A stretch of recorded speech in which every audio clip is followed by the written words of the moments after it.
Zara Khairina Sahur mano-mano semua orang kena di seluruh dunia. Siapa yang buat kena boleh sahur sapagi tumo. Pakak aduk tanya khabar hingga siapa menua Cina.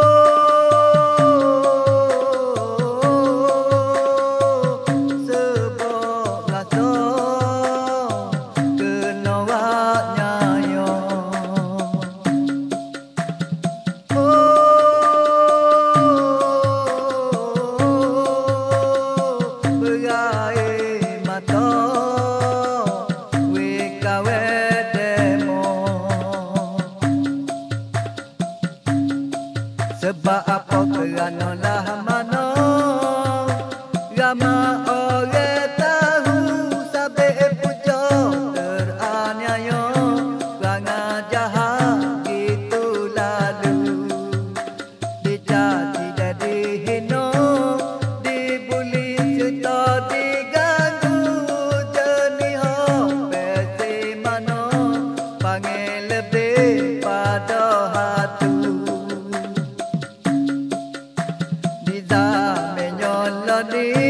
Banyak berlaku kisah benar terutama dibuli di sekolah di asrama.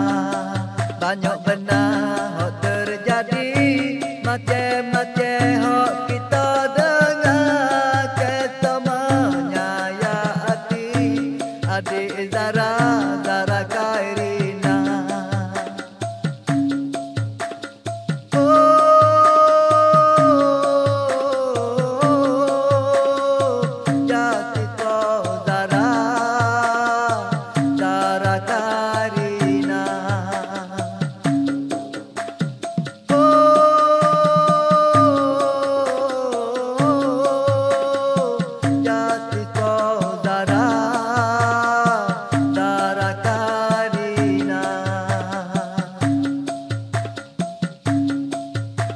Sebut kata boleh banyak benar duit terjadi.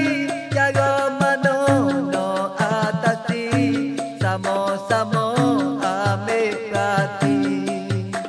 Dari rumah lagi ibu bapa ambil jana bui semak di dalam hati saling hormat menghormati.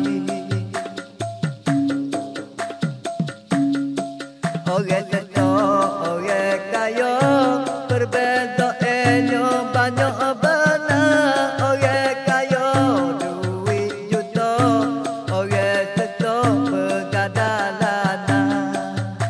Boleh beli belakang loya hak sahur dan terkena kita tak ada gapo sekarang tanah bucu tepi sungai.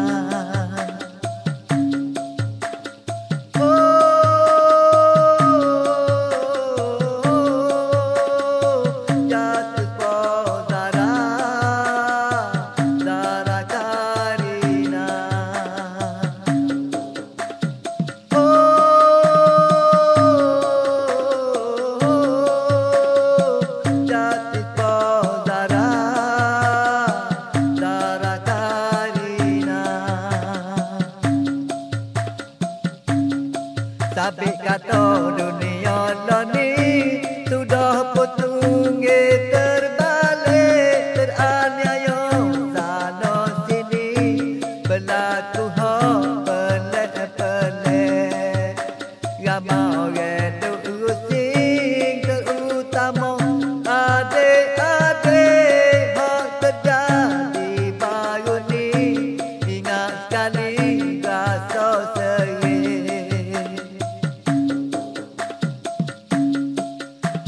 Aku